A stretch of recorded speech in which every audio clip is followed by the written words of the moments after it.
দুরুদ একটি ফার্সি শব্দ, যা পরে উর্দুতে আসার মাধ্যমে এই উপমহাদেশে চলে এসেছে।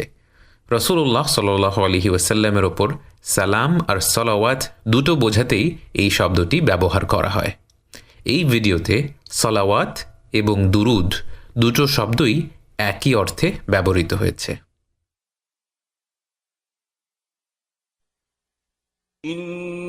ইন্নাল্লাহা ওয়া মালাইকাতাহু ইউসাল্লুনা আলান নবী ইয়া আইয়ুহাল্লাযীনা আমানু সাল্লু আলাইহি ওয়া সাল্লিমু তাসলিমা। অবশ্যই আল্লাহ ও তাঁর ফেরেশতাগণ নবীর প্রতি সলাত প্রেরণ করেন। হে মুমিনগণ, তোমরা নবীর জন্যে রহমতের তরে দোয়া করো এবং তাঁর প্রতি সালাম প্রেরণ করো। এ কি শুনল বেলাল? শুধু সৃষ্টির সকল ফেরেশতাই নয়, স্বয়ং আল্লাহ সৃষ্টিকর্তা, এই সৃষ্টি জগতের পালনকর্তার সুন্নাহ হল আমাদের রাসূলুল্লাহ সাল্লাল্লাহু আলাইহি ওয়াসাল্লামের উপর সলাওয়াত বা দুরুদ পেশ করা। বিলালের হাতের লোমগুলো দাঁড়িয়ে যায় এটা ভেবে যে আল্লাহ তাঁর সুন্নাহ আমাদেরকে পালন করার সুযোগ করে দিয়েছেন। এত এত ভুল আর গুনাহ করতে থাকা আমাদেরকে।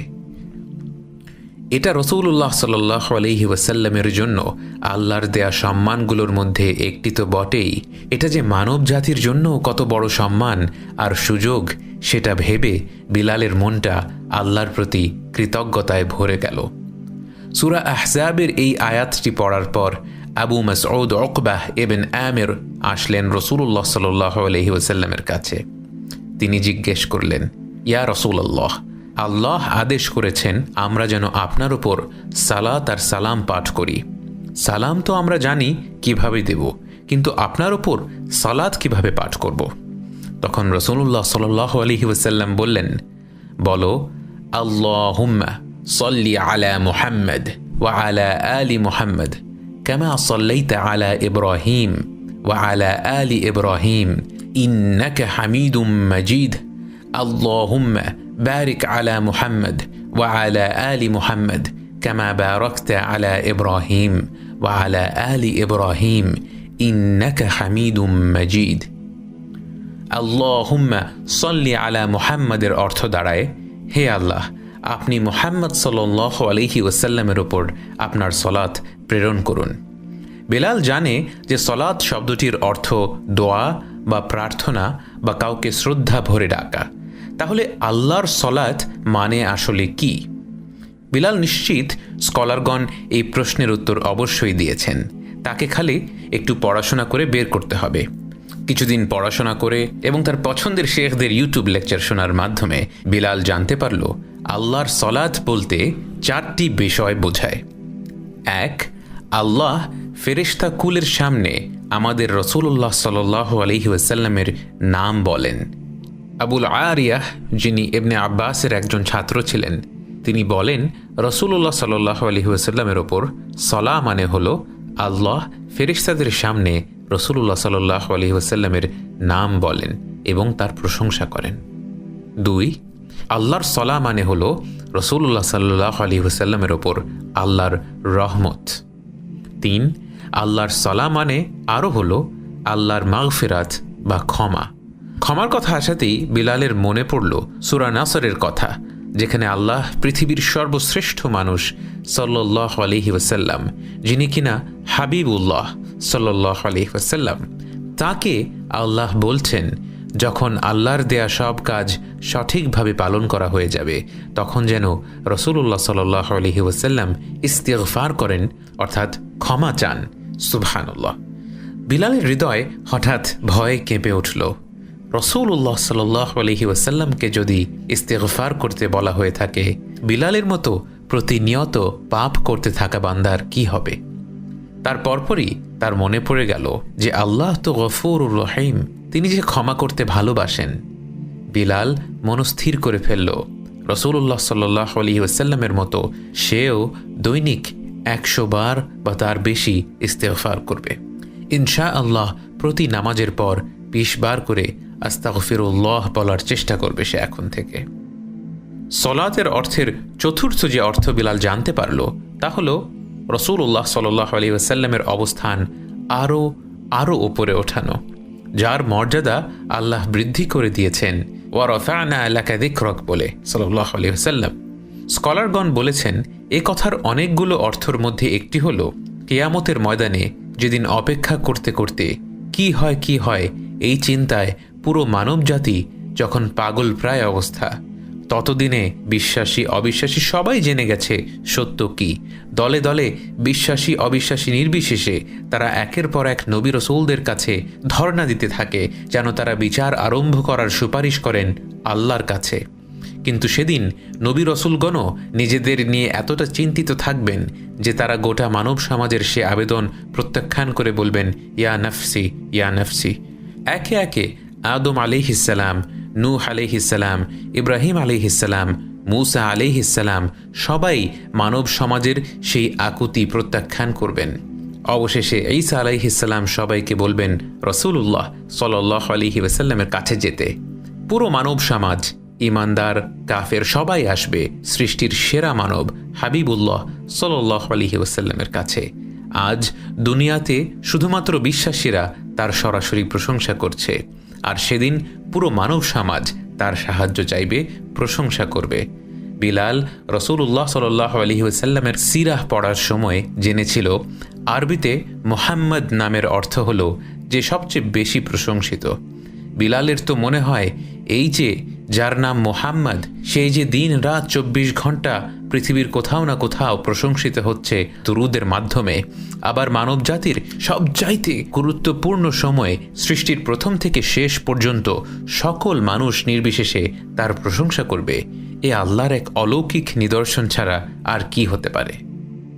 তার মানে বিলাল বুঝতে পারল সব মিলিয়ে আমরা যখন বলি আল্লাহুম্মা সাল্লি আলা মুহাম্মদ, তার মানে দাঁড়ায় হে আল্লাহ, রাসূলুল্লাহ সাল্লাল্লাহু আলাইহি ওয়াসাল্লাম যে কিনা বারবার প্রশংসিত, তার নাম আপনি উচ্চারণ করুন আপনার ফেরেশতাগণের সামনে। হে আল্লাহ, আপনি তার ওপর আপনার রহমত বর্ষিত করুন। হে আল্লাহ, তাকে আপনি ক্ষমা করে দিন এবং হে আল্লাহ, তাকে উচ্চতম অবস্থানে প্রতিষ্ঠিত করুন। সুবহানাল্লাহ। আমরা দোয়া করছি যেন সৃষ্টিকর্তা তার সলাহ প্রেরণ করেন তার সর্বশ্রেষ্ঠ সৃষ্টির ওপর। দোয়াটির পরের অংশটুকু হল ওয়া আলা আলি মুহাম্মদ, যার অর্থ হল এবং রাসূলুল্লাহ সাল্লাল্লাহু আলাইহি ওয়াসাল্লামের আলের ওপর। এই আল শব্দটির দুটি মানে, একটি হল আহল, যার মানে হল পরিবার, রাসূলুল্লাহ সাল্লাল্লাহু আলাইহি ওয়াসাল্লামের পরিবার। আবার অনেক স্কলার বলেন না, এই আল এসেছে আরবি শব্দ আলা ইয়াউলু থেকে, যার মানে হলো সমর্থক বা অনুসারী, এবং এখানে আল মানে হলো রাসূলুল্লাহ সাল্লাল্লাহু আলাইহি ওয়াসাল্লামের অনুসারীরা। অর্থাৎ ওয়া আলা আলি মুহাম্মাদের অর্থ দাঁড়ায় এবং রাসূলুল্লাহ সাল্লাল্লাহু আলাইহি ওয়াসাল্লামের পরিবার এবং তার সমর্থকদের বা অনুসারীদের ওপরও। এখানে একটা ব্যাপার বলে নেওয়া ভালো, এই দোয়ার ভাগিদার হতে হলে কিন্তু রাসূলুল্লাহ সাল্লাল্লাহু আলাইহি ওয়াসাল্লামের পরিবারের সদস্যদেরও বা উত্তরসূরিদেরও ঈমানদার এবং ভালো মুসলিম হতে হবে। ঠিক যেমনটা নূহ আলাইহিসসালামের ছেলে বা ইব্রাহিম আলাইহিসসালামের বাবার কোনো লাভ হয়নি একজন রসুলের পরিবারের সদস্য হওয়াতে, ঠিক তেমনি শুধুমাত্র রাসূলুল্লাহ সাল্লাল্লাহু আলাইহি ওয়াসাল্লামের উত্তরসূরি বা পরিবারের সদস্য হবার কারণে কোনো স্পেশাল ব্লেসিং কিন্তু নেই। এই দোয়া বা স্পেশাল ব্লেসিং তখনই কাজে আসবে যখন কেউ ঈমান এনেছে এবং আল্লাহর দেখানো পথে চলেছে। এখানে পরিবার মানে তো হলো রাসূলুল্লাহ সাল্লাল্লাহু আলাইহি ওয়াসাল্লামের পরিবারের সদস্য এবং উত্তরসূরি, কিন্তু সমর্থক বা অনুসারী কারা? এই সমর্থক বা অনুসারী হলো তার পুরো উম্মাহ। সুবহানাল্লাহ। যখন আমরা দুরুদ পড়ছি, আমরা আমাদের পুরো মুসলিম উম্মত সহ নিজেদের জন্যও দোয়া করছি। বিলাল আত-তাহিয়াত বা তাশাহুদেও এই ব্যাপারটি দেখেছে। কেউ যদি ঈমানদার হয়, সে পুরো মুসলিম বিশ্বের তাশাহুদ এবং দুরুদে যে দোয়া তার ভাগিদার হয়ে যায়। অর্থাৎ আমরা যখন দুরুদ পড়ছি, আল্লাহুম্মা সাল্লি আলা মুহাম্মদ ওয়া আলা আলি মুহাম্মদ এর মানে দাঁড়াচ্ছে, ইয়া আল্লাহ, আপনি আপনার সলা প্রেরণ করুন রাসূলুল্লাহ সাল্লাল্লাহু আলাইহি ওয়াসাল্লামের ওপর এবং তার পরিবার এবং তার পুরো উম্মতের ওপর। লক্ষণীয়, উম্মতের ওপর আল্লাহর সলা এসেছে কারণ আমরা রাসূলুল্লাহ সাল্লাল্লাহু আলাইহি ওয়াসাল্লামের অনুসারী। বিলালের করুণা হতে থাকে সেই দলগুলোর কথা ভেবে যারা বলে তারা আল্লাহকে মানেন কিন্তু রাসূলুল্লাহ সাল্লাল্লাহু আলাইহি ওয়াসাল্লামকে মানেন না। আস্তাগফিরুল্লাহ। স্কলাররা বলেন এই দলভুক্তরা কোনোভাবেই মুসলিম নয়। ইবনে আব্বাস বলেছেন, কালিমা থেকে শুরু করে যেখানেই আল্লাহর কথা এসেছে তারপরই রাসূল সাল্লাল্লাহু আলাইহি ওয়াসাল্লামের কথা এসেছে। লা ইলাহা ইল্লাল্লাহ মুহাম্মাদুর রাসূলুল্লাহ, আশহাদু আল লা ইলাহা ইল্লাল্লাহ ওয়া আশহাদু আন্না মুহাম্মাদান আবদুহু ওয়া রাসূলুহু, আলহামদুলিল্লাহি ওয়াস সালাতু আলা রাসূলিল্লাহ। সালাওয়াতের পরের লাইনটি হলো, কামা সাল্লাইতা আলা ইব্রাহিম ওয়া আলা আলি ইব্রাহিম, যেমনটি আপনি করেছেন ইব্রাহিম আলাইহিস সালাম ও তার পরিবার ও অনুসারীদের ওপর। দুরুদের এই লাইনটি নিয়ে অনেকে কিছুটা কৌতূহল প্রকাশ করেছেন, যেহেতু রাসূলুল্লাহ সাল্লাল্লাহু আলাইহি ওয়াসাল্লামের মাকাম বা অবস্থান ইব্রাহিম আলাইহিস সালামের ওপরে, যদিও দুজনই মানব সভ্যতার শ্রেষ্ঠ দুজন মানুষ, দুজনই আল্লাহর খলিল, যার অর্থ হল বাছাই করে নেয়া কাছের বন্ধু। তারপরেও আমরা জানি আমাদের রাসূল সাল্লাল্লাহু আলাইহি ওয়াসাল্লাম তার পিতা ইব্রাহিম আলাইহিস সালামের তুলনায় এক ধাপ উপরে। অনেক হাদিস থেকে এবং পবিত্র কোরআন থেকে আমরা তা জানতে পেরেছি। তাহলে কেন বলা হচ্ছে আল্লাহ আপনার সালাত প্রেরণ করুন মুহাম্মদ সাল্লাল্লাহু আলাইহি ওয়াসাল্লামের ওপর, যেমনটা করেছেন ইব্রাহিম আলাইহিস সালামের ওপর, যিনি কিনা রাসূলুল্লাহ সাল্লাল্লাহু আলাইহি ওয়াসাল্লামের সমকক্ষ নন? ইবনে কাইয়িম রাহিমাহুল্লাহ বলেছেন, এই বিষয়টি বুঝতে একটি ব্যাপার মাথায় রাখতে হবে। ইব্রাহিম আলাইহিস সালামের উত্তরসূরি থেকে শত শত নবী এসেছিলেন, যার মধ্যে রয়েছিলেন মূসা আলাইহিস সালাম, ঈসা আলাইহিস সালামের মতো রসূল। এমনকি ইব্রাহিম আলাইহিস সালামের পর আসা প্রত্যেক নবী এবং রসূল এসেছেন ওনারই উত্তরসূরিদের মধ্য থেকে। আর আমাদের রাসূলুল্লাহ সাল্লাল্লাহু আলাইহি ওয়াসাল্লাম শেষ নবী এবং রসূল, তাই ওনার উত্তরসূরিদের ভেতর থেকে আর কোনো নবী বা রসূল আসবে না। যখন আমরা বলছি আল্লাহ আপনার সালাত প্রেরণ করুন মুহাম্মদ সাল্লাল্লাহু আলাইহি ওয়াসাল্লামের ওপর, যেমনটা করেছিলেন ইব্রাহিম আলাইহিস সালামের ওপর, তখন সেই শত শত নবী রসূল সহ তাদের পরিবার ও অনুসারীদের ওপর থাকা বারাকা বা বরকত এই দোয়ার অন্তর্ভুক্ত হয়ে যাচ্ছে। সুবহানাল্লাহ। দুরুদের পরের অংশে আমরা একইভাবে দোয়া করি, শুধুমাত্র সলা শব্দটির বদলে বারাকা শব্দটি ব্যবহার করি এবং আমরা বলি আল্লাহুম্মা বারিক আলা মুহাম্মদ ওয়া আলা আলি মুহাম্মদ কামা বারাকতা আলা ইব্রাহিম ওয়া আলা আলি ইব্রাহিম, অর্থাৎ আল্লাহ আপনার বারাকা দিন মুহাম্মদ সাল্লাল্লাহু আলাইহি ওয়াসাল্লামের ওপর এবং তার পরিবারের ওপর ও তার উম্মতের ওপর, ঠিক যেমনটা আপনি দিয়েছিলেন ইব্রাহিম আলাইহিস সালাম ও তার পরিবার ও তার অনুসারীদের ওপর। বিলালের মাথায় প্রশ্ন আসলো, বারাকা শব্দটির মানে কি? বারাকা শব্দটির অর্থ নিয়ে কিছুটা পড়াশোনা করে বিলাল জানতে পারল এর তিনটি অর্থ রয়েছে। এক, কোনো ভালো কিছু অপ্রত্যাশিতভাবে বৃদ্ধি পাওয়া। দুই, ধারাবাহিকতা, অর্থাৎ সেই বৃদ্ধি অবিরত থাকা। এবং তিন, স্থায়িত্ব, অর্থাৎ সেই ধারাবাহিকভাবে বেড়ে যাওয়ার পর যা আসবে তা হবে স্থায়ী। সুবহানাল্লাহ।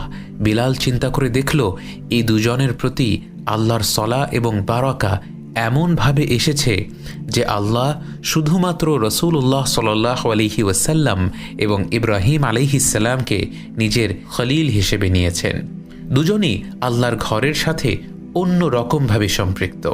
একজন কাবা ঘর নিজ হাতে নির্মাণ করেছিলেন, আরেকজন কাবাকে পরিশুদ্ধ করেছেন, শিরক মুক্ত করেছেন। এই দুজনই পুরো মানব সভ্যতার সবচাইতে শ্রদ্ধার এবং সর্বোত্তম অনুকরণীয় ব্যক্তিত্ব হয়ে আছেন। একজন পুরো মুসলিম উম্মতের কাছে সর্বশ্রেষ্ঠ ও সর্বশেষ নবী ও রসূল, আরেকজন মুসলিমদের কাছে তো বটেই, পথভ্রষ্ট খ্রিস্টান ও ইহুদি ধর্মাবলম্বীদের কাছেও একটি মর্যাদাপূর্ণ স্থানে রয়েছেন। সলাওয়াত শেষ হয় ইন্নাকা হামিদুম মাজিদ বলে, যার অর্থ হলো আপনি ইয়া আল্লাহ হামিদ এবং মাজিদ। এখানে আল্লাহর দুটি নাম রয়েছে, হামিদ এবং মাজিদ। বিলালের মাথায় প্রশ্ন আসে, আল্লাহর এত নাম থাকতে এই দুটো নামই এখানে ব্যবহৃত হলো কেন? বিলাল আল্লাহর এই দুটো নাম একটু জানার চেষ্টা করে দেখল।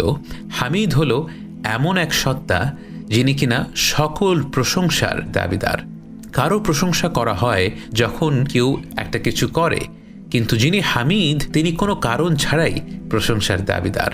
অর্থাৎ এই প্রশংসার জন্য ওনার কিছু করবার প্রয়োজন নেই, উনি শুধুমাত্র তার পরিচয়ের কারণেই এই চূড়ান্ত প্রশংসার দাবিদার। আর মাজিদ নামের অর্থ হলো মহিমান্বিত বা মর্যাদাপূর্ণ বা মহান সত্তা, যিনি মানুষকে সম্মান দেন। সুবহানাল্লাহ, কি অপূর্ব উপসংহার!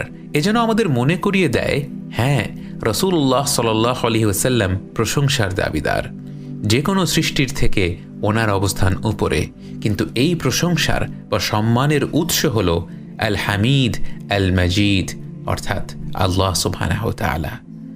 রাসূল সাল্লাল্লাহু আলাইহি ওয়াসাল্লাম এই সম্মান যে পেয়েছেন তার কারণ হল আল হামিদ আল মাজিদ এই সম্মান তাকে দিয়েছেন।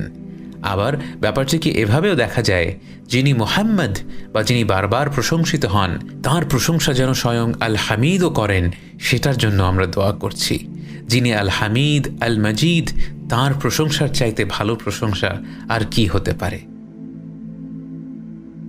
বিলাল রাসূল সাল্লাল্লাহু আলাইহি ওয়াসাল্লামের ওপর সালাওয়াত বা দুরুদ পেশ করার তাৎপর্যগুলো শিখতে গিয়ে জানল, যখন আমরা হাবিবুল্লাহ সাল্লাল্লাহু আলাইহি ওয়াসাল্লামের ওপর একবার সালাওয়াতের জন্য দোয়া করি, আল্লাহ আমাদের ওপর 10টি সালাওয়াত পেশ করেন। সুবহানাল্লাহ।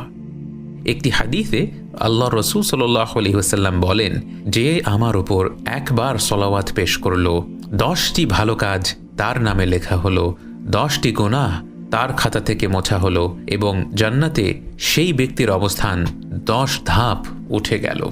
উবাই ইবনে কাব হতে বর্ণিত আরেকটি হাদিস থেকে বিলাল জানতে পারল, রাসূলুল্লাহ সাল্লাল্লাহু আলাইহি ওয়াসাল্লামের ওপর সালাওয়াতের দোয়া করতে থাকলে বা দুরুদ পড়তে থাকলে সব ধরনের দুশ্চিন্তা চলে যায় এবং গুনাহ মাফ হয়ে যায়। সুবহানাল্লাহ। করোনা ভাইরাসের মৃত্যুর সংখ্যা বেড়েই চলছে। বিলালের খুব দুশ্চিন্তা হচ্ছিল তার বৃদ্ধ বাবার কথা চিন্তা করে। বিলাল সাথে সাথে বসে কয়েকবার করে রাসূল সাল্লাল্লাহু আলাইহি ওয়াসাল্লামের উপর সালাওয়াত পেশ করে ফেলল। অদ্ভুত এক প্রশান্তির ভাব যেন ছেয়ে গেল মনের ভেতর। বিলাল আরও জানতে পারল, একদল ফেরেশতা নিয়োজিত রয়েছে খালি রাসূল সাল্লাল্লাহু আলাইহি ওয়াসাল্লামকে জানানোর জন্য কে কে তাঁর উপর সালাওয়াত পেশ করছে। এই যে কিছুক্ষণ আগে বিলাল দুশ্চিন্তাগ্রস্ত হৃদয়কে শান্ত করতে দুরুদ পড়েছে, সেই ফেরেশতারা তাৎক্ষণিকভাবে রাসূলুল্লাহ সাল্লাল্লাহু আলাইহি ওয়াসাল্লামকে বিলালের নাম উল্লেখ করে বলেছে যে বিলাল তাঁর জন্যে সালাওয়াত পেশ করেছে। বিলালের চোখের পানি যেন আর থামে না। শ্রেষ্ঠ মানব, শ্রেষ্ঠ রাসূল, শ্রেষ্ঠ নবী, আল্লাহর হাবিব, যার সুপারিশে বিচার দিবসের বিচার শুরু হবে, তিনি বিলালের নাম জানেন। তিনি জানেন বিলাল ভালোবেসে তাঁর উপর দুরুদ পড়েছে। বিলালের আরও মনে পড়ে গেল সেই হাদিসের কথা যেখানে রাসূলুল্লাহ সাল্লাল্লাহু আলাইহি ওয়াসাল্লাম বলেছেন, বিচার দিবসে তারাই রাসূল সাল্লাল্লাহু আলাইহি ওয়াসাল্লামের সবচেয়ে কাছে থাকবেন যারা তাঁর ওপর সর্বাধিক সালাওয়াত বা দুরুদ পড়েছেন। বিলাল প্রতিজ্ঞা করল, এখন থেকে প্রতি নামাজের পর ইস্তেগফার, আয়াতুল কুরসির পাশাপাশি কমপক্ষে একবার রাসূল সাল্লাল্লাহু আলাইহি ওয়াসাল্লামের ওপর সালাওয়াত পেশ করবেন।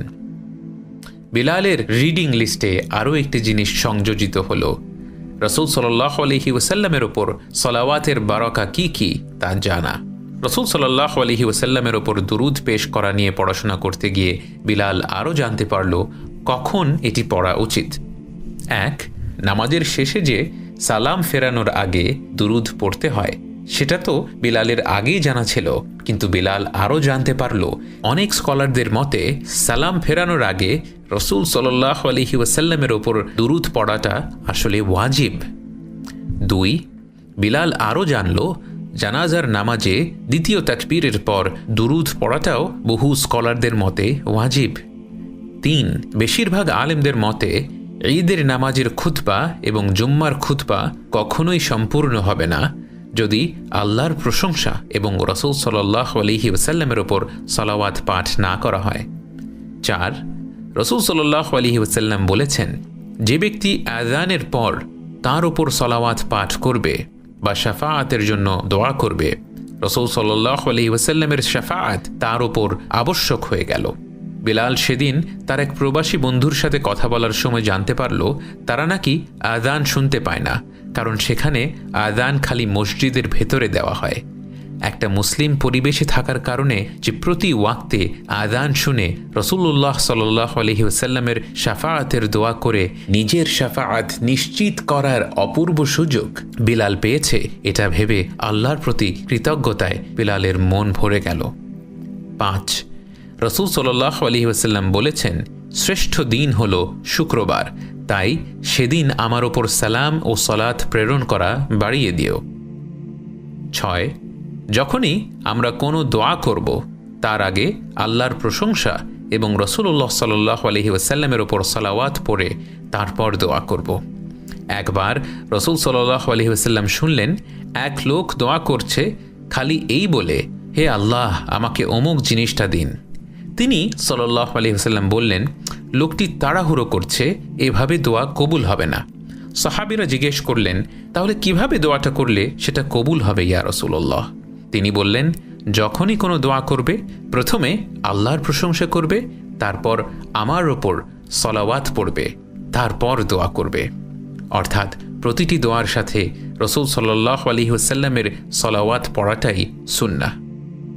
7, প্রতিবার যখনই কোনো জমায়েত হলো, তা হতে পারে বন্ধুদের বা আত্মীয় স্বজনদের, সবার থেকে বিদায় নেয়ার আগে একবার রাসূল সাল্লাল্লাহু আলাইহি ওয়াসাল্লামের ওপর সালাওয়াত পাঠ করা। রাসূল সাল্লাল্লাহু আলাইহি ওয়াসাল্লাম বলেন, কিছু লোক একসাথে হলো বা জমায়েত হলো এবং সেখানে আল্লাহর প্রশংসা এবং আমার কথা আলোচনা হলো না, শেষ দিবসে সেই জমায়েত নিয়ে তারা অনুশোচনায় ভুগবে। 8, আরেকটি হাদিস থেকে জেনে বিলাল ভয় পেল এবং অনুশোচনায় ভুগল। একবার রাসূল সাল্লাল্লাহু আলাইহি ওয়াসাল্লাম সাহাবীদের জিজ্ঞেস করলেন, জানো সব চাইতে কৃপণ লোকটিকে? সাহাবীরা বললেন, কে ইয়া রাসূলুল্লাহ? তিনি বললেন, যে ব্যক্তি যে কিনা আমার নাম শুনল কিন্তু আমার উপর সালাওয়াত পড়ল না সাল্লাল্লাহু আলাইহি ওয়াসাল্লাম। কত হাজার লাখ বার রাসূলুল্লাহ সাল্লাল্লাহু আলাইহি ওয়াসাল্লামের নাম শুনে বিলালের সালাওয়াত পাঠ করা হয়নি এই হাদিসটি না জানার কারণে। বিলাল প্রতিজ্ঞা করল, ইনশাআল্লাহ এখন থেকে যখনই আল্লাহর রাসূল সাল্লাল্লাহু আলাইহি ওয়াসাল্লামের কথা শুনবে সাথে সাথে বলবে সাল্লাল্লাহু আলাইহি ওয়াসাল্লাম। আবু হুরাইরা রাদিয়াল্লাহু আনহু বলেছেন, একবার রাসূলুল্লাহ সাল্লাল্লাহু আলাইহি ওয়াসাল্লাম মসজিদের মিম্বরের উপর উঠে পরপর 3 বার আমিন বললেন। আবু হুরাইরা জিজ্ঞেস করাতে রাসূল সাল্লাল্লাহু আলাইহি ওয়াসাল্লাম বললেন, ফেরেশতা জিবরিল এসে ওনাকে বলেছেন, যে রমাদান পেল কিন্তু তার গুনাহ মাফ করিয়ে নিতে পারল না, সে জাহান্নামে যাবে, বলুন আমিন। এটি শুনে রাসূল সাল্লাল্লাহু আলাইহি ওয়াসাল্লাম প্রথম আমিন বললেন। তারপর জিবরিল বলল, যে কিনা তার বাবা মা বা দুজনকেই তাদের বৃদ্ধ বয়সে পেল কিন্তু তাদের প্রতি সম্মান না দেখিয়ে মারা গেল, সে জাহান্নামে যাবে, বলুন আমিন। রাসূল সাল্লাল্লাহু আলাইহি ওয়াসাল্লাম দ্বিতীয়বার আমিন বললেন। তারপর জিবরিল বলল, যে ব্যক্তি আপনার নাম শুনল কিন্তু আপনার উপর সালাওয়াত পড়ল না এবং মারা গেল, সে ব্যক্তি জাহান্নামে যাবে, বলুন আমিন। রাসূল সাল্লাল্লাহু আলাইহি ওয়াসাল্লাম তৃতীয়বার বললেন আমিন। বিলাল দোয়া করল, আল্লাহ যেন তাকে তার রাসূল সাল্লাল্লাহু আলাইহি ওয়াসাল্লামের ওপর আরও বেশি বেশি সালাওয়াত পাঠ করার তৌফিক দেন।